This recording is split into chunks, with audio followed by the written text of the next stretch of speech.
Hello and welcome back to another episode of Critical Reactions with your host Bryan. It is Monday, new week, new theme. This week we're checking out songs with catchy choruses, and kicking off this week we're going to be checking out some Trivium, which either I have no idea what Trivium makes, or maybe I'm just thinking of the wrong band. They're not the first group I would have expected for catchy choruses week, but here we are. We're going to be checking out the track Throes of Perdition. Let's dive into it and see what the Trivium is bringing to the table today.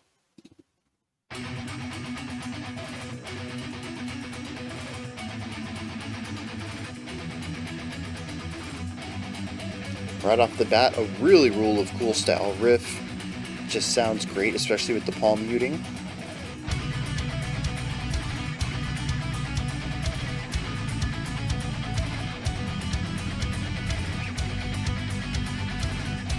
Oh, the ride cymbal roll on top of it's actually really nice too.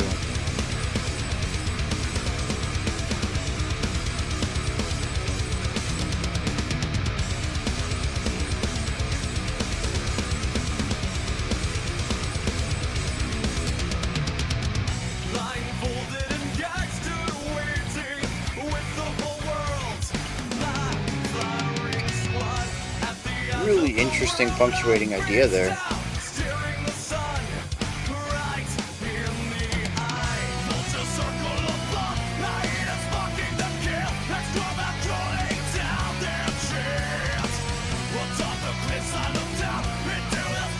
Yeah. Cool little bit of counterpoint on the guitar there.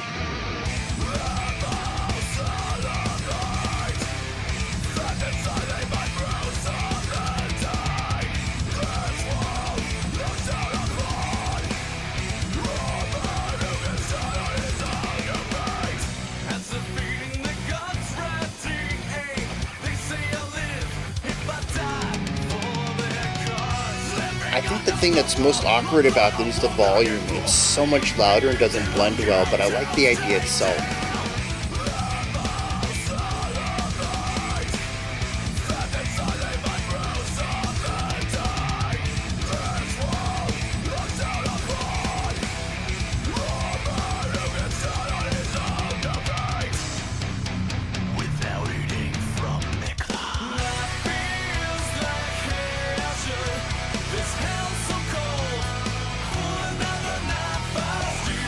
Really nice harmony there.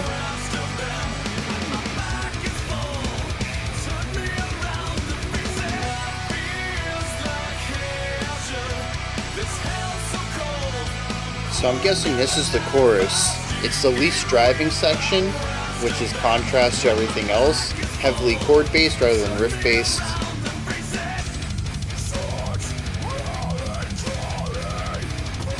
But honestly, I'm having a tough time with the structure of this. I'm not entirely sure how it's all working.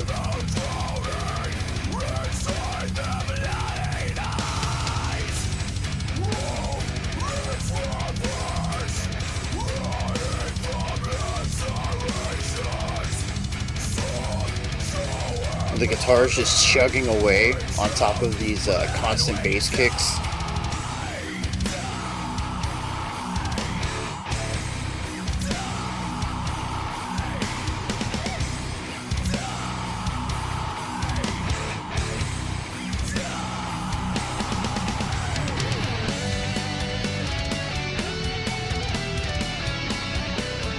Yeah, so that part that I thought might have been the chorus, we've only heard once before the bridge.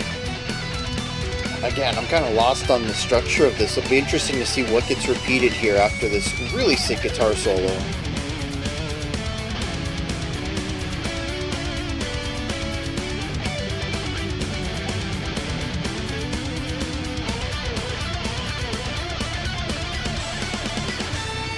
Yeah, great pacing on that.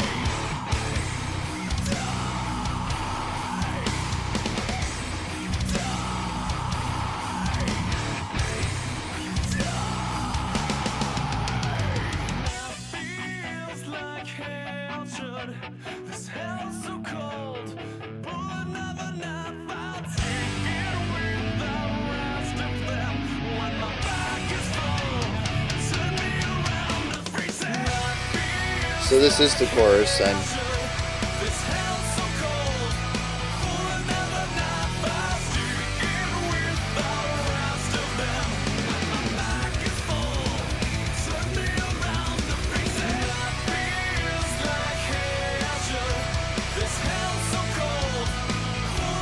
When this is over, I'm going to play the beginning again to see if they started on the chorus.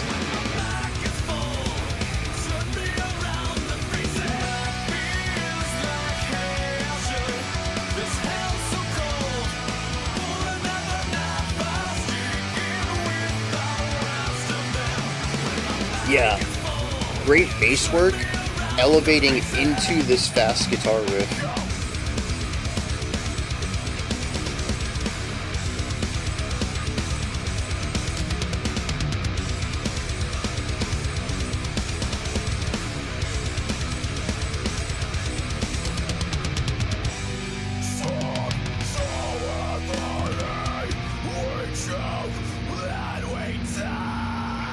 Yeah, just a real heavy way to wrap that up.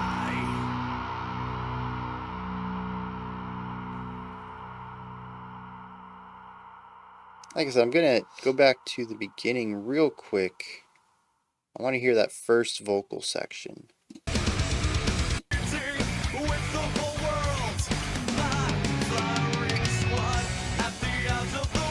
No, so that's definitely a verse. Although it's very...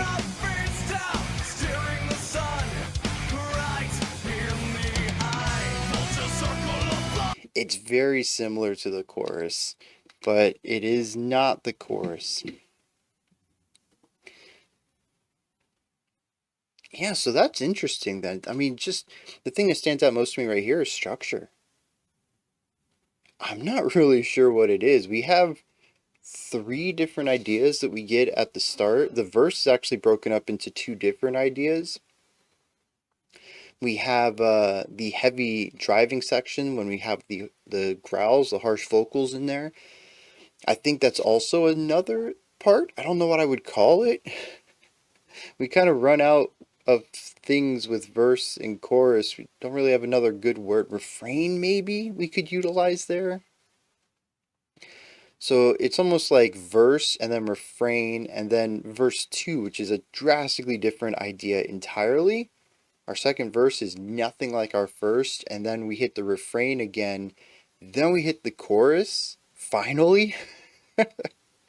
And then the guitar solo bridge.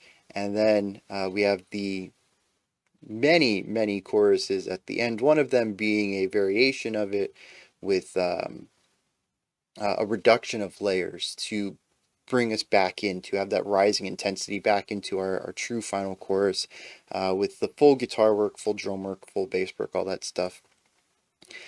And then a return back to some driving guitar work as an outro, which I think is the second half of the chorus's guitar work minus the vocals, and I think that's what our outro is.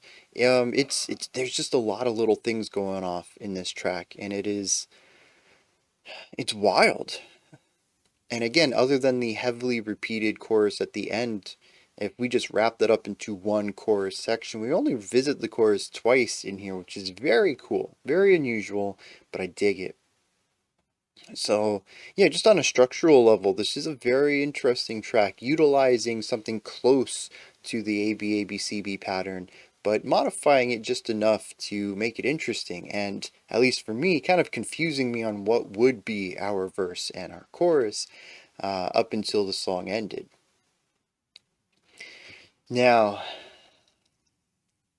musically, there's a lot of Rule of Cool guitar work coming in here. We kick the song off with it. We end the song with it. We have a lot of sections. Even look at the chorus, right? We have 4 bars of chords, very chill, sort of laid back compared to the rest of the song.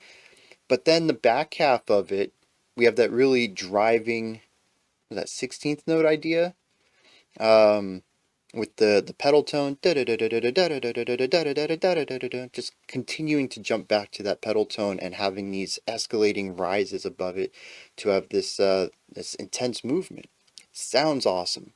Very Rule of Cool. Like I was saying, even the chorus isn't just chords. Like maybe a metalcore band would have done, having your driving energy in your verse, and then your chorus is just your chord progression, simplifying things down a little bit. No, they're not happy with that. We alternate back and forth between the chords and the driving energy in the chorus, and I think that's cool too. Even when we look at our verse, I talk about it as verse refrain, but it's sort of the same idea there, where we have two very different ideas in the verse creating contrast. We have the clean vocals with some melodic guitaring. There's some counterpoint that goes on there. And then we have growls with Rule of Cool guitar style riffs underneath it. Really heavy drumming, lots of intensity there. And then we jump back and forth between these. So the song is very rarely ever stagnant. It's very rarely ever happy with just doing one thing. It has to do two. It has to balance, has to have that contrast, has to have the change going on in it. I dig that in a group. it's it's akin to my writing. I'm never happy staying where I am. I'm always ready to go to that next thing. Um, and I think that they pace it out really well, though. I could, if I was being critical of my own work, there's probably songs I'm like, yeah, actually, I probably should have stuck with that for a little bit longer. I think I rushed to get out of it. But they found a really great balance point between it all. It's driving, it has change, it has this contrast, it has these dynamic elements to it, but they never move to the next idea, I think, before the song is ready. There's just a nice concept of pacing to it. There is one really odd aspect that ties into this, though. It's the opening verse. It was that punctuating idea. And I like the idea itself. I think having this new timbre come in and play this, actually, it's a new harmony too. They enter a new mode. I don't know what mode it is, but it's very different from the pentatonic stuff that they're playing in most of the rest of the song. It stands out quite a bit there, but it also stands out for a negative reason, and that's the mix. It is just way too powerful, and the first time it came in, I actually thought that maybe another tab had been opened somehow and we were getting another song. It just happened to be in the right tempo. And then it came around the second time at the same point. I'm like, no, that's just it. It's just very loud. It's very dominating. Like I had mentioned, I like the concept of it. The execution leaves me a little wanting, but honestly, it's a real quick fix in the mix, and I fix in the mix, and I have no idea how that made it through the engineering uh, aspect of the creation process. It's am I just wrong here? Do I have a weird opinion on this? Is everybody else cool with it? Am I the outlier? Or, does everybody else think that that's also a very loud section for what it is? I mean, at its heart, it is a punctuating idea. It comes in at the end of a phrase and helps loop the idea back. It puts a period at the end, says that's the end of the phrase. We're going to go back to the beginning now. But it's also very ornamental, too. It feels like something that should be in the background, and it just isn't. It's in the spotlight more than any other instrument ever gets to be in the spotlight. And honestly, I don't think it needs to be pushed into the background, but I mean, it doesn't need to be in the audience either. Get it back on stage, please. It's just too much in the foreground. But I mean, like I said, it's such a small thing. It only shows up a couple of times, so I don't know, like it's just a really odd choice. Everything else is so well done, and then that isn't. I found that a bit strange. Contrast, again, I mean, that's like the big theme, I think, for this song. There's just so much of it. Vocals, I love it. We have these really clean, chesty vocals that we have in the verse. We have some belting stuff going on in the chorus, bit more power, bit more form and body to the vocals. We also have the harshes going on here. The vocalist just gets to show off a ton of their width and dexterity as a vocalist. We get to see the same thing with the guitarists, having the rule of cool guitar work. We have driving riffs that are less pedal tone and a lot of movement to them. We also have these really cool chord progressions, some harmonic diversity going on there. The bassist, a lot of pedal tone work, A lot of sitting under the guitars and just doing what they're doing, supporting them, but there are some cool moving bass ideas that show up every once in a while. Not a lot. It makes me wonder when this came out. I think I saw 2009 Roadrunner Records at the end. So maybe that's when this came out, was 09. It does say that the video's from 2010, but I'm pretty sure at the end here. Yeah, the end said 2009. So that's trying to put that into perspective. I wish there was more bass. That's it. There's so many cool driving parts that having the bass as some counterpoint to what the guitars are doing in some places would work wonders. We have that initial counterpoint between the guitar and the vocals, and we never really revisit that idea too much. And it would be cool if maybe the bass could come in and do counterpoint against some guitar work, or do counterpoint against the vocals, and continue that trend that we saw at the beginning and then never really brought back. But otherwise, I think they're fine. The drums, consistent. That's really the name of the game right there. There's some cool fills that they have, but for the most part, they're very consistent metronomic drumming, which is fine for something like this where there's so many moving parts already. It would be cool, but a little bit overwhelming, especially for the style of music that Trivium makes, to have some wild drumming stuff. But I hear a little bit of the drummer's chops in some of these fills, and I believe that they have a lot more skill. I'd love to see a like a live drum solo. I think the drummer's got some wild chops. Just didn't get a chance to showcase him in this song specifically, which is fine. Every song has its own needs. And this one just didn't need to show off drum chops. That's cool. There's one more thing.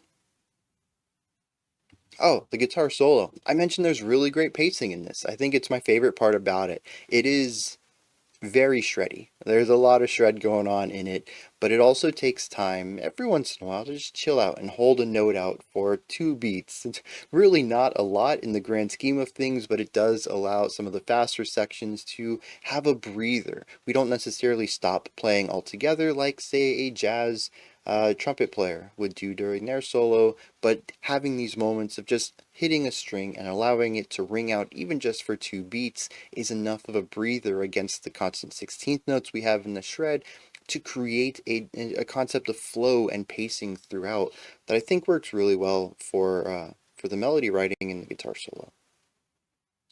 All right, let's have some lyrics on this. All right, so lyrically, this song is about being an outcast who can lead people towards a brighter future that has more innovation to it, a way to progress society, but those who would rather things stay stagnant, maybe because their rule would be, their control would be lost if anything changed. These are quick to turn the tides and uh, I suppose the popular opinion against you. So it starts off, says, blindfolded and gagged, stood waiting, with the whole world, my firing squad. At the edge of the world, I'm faced out, staring the sun right in the eye. So the whole world is my firing squad. I'm on death's row here, about to be executed, and the entire world is against me on this. We start to see what this means, though, when we get to the pre-chorus, speaking about some vultures and hyenas that circle. The narrator says, their mouths salivate, fantasizing my gruesome ending. This world looks down upon a man who can stand on his own 2 feet.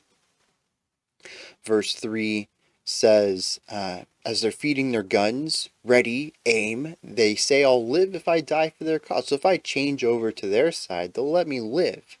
I just have to sacrifice all of my being to do that. He says they fear who leads and will kill to stay still. That going along with my idea of stagnation. Any sort of upset to the status quo is feared. And so they will kill any dissenter in order to keep this stagnation, to keep things the way they are. There is no progress, there is no expansion, there is no change under their rule, and anyone who goes against that will be executed on sight. So that's the majority of the verses and pre-choruses. We get to the chorus, though. I suppose we should talk about structure, but I'm going to do that after we get through all of this.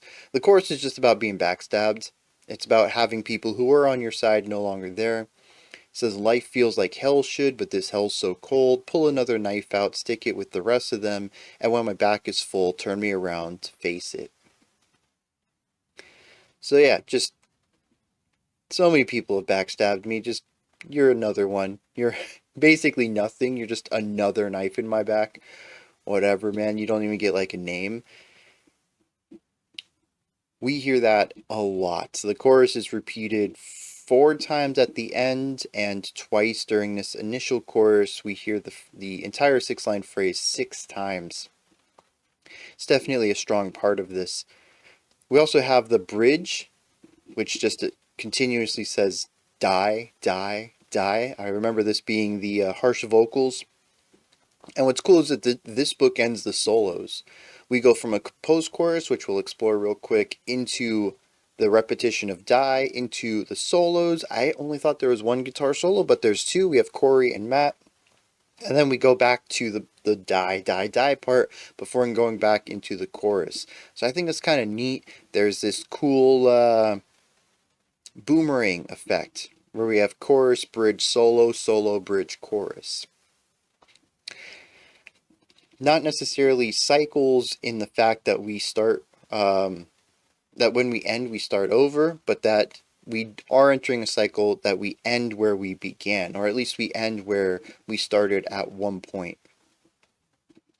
The post-chorus says, such melancholy, burning the stars from skies as we melt, drowning inside their bloodied eyes. Hope is ravaged, running from lacerations, sob so heavily, we choke, then we die. And I think this just stems to the way that people's opinions can be changed without much of their input. That those who would want this person executed, who would want their opinions and their, pushing against the grain attitude to be extinguished, that they can also destroy hope and drown out every other dissenting opinion and just control the narrative in such a way that he says there's such melancholy to it. It's not just about my death, it's about the death of others who have been in this position as well.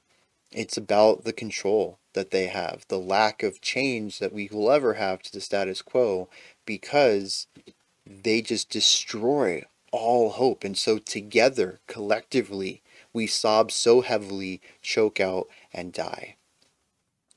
They're extinguishing the human race because they refuse to change. I love it. It brings this really full circle into a nice way of saying, this is me, a very centralized narrative here. This is what happened to me, and this is how I feel about things, but then expands it into a larger role. I dig that, and it works on all levels. It's not just about his personal betrayal, but it's about a betrayal of humanity as well.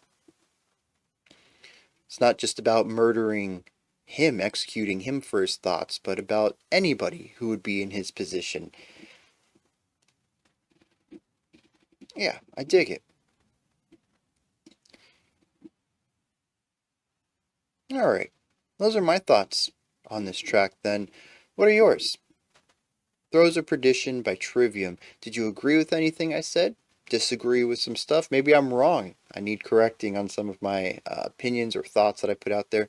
Maybe you just have your own opinions, thoughts, and perspectives on this track that you'd like to contribute to the conversation. Put all that stuff down in the comment section. Above that, in the description box, you'll find a link to Linktree, which takes you here. You can find links to my music, ways to support the channel, a link to the Discord server, and so much more.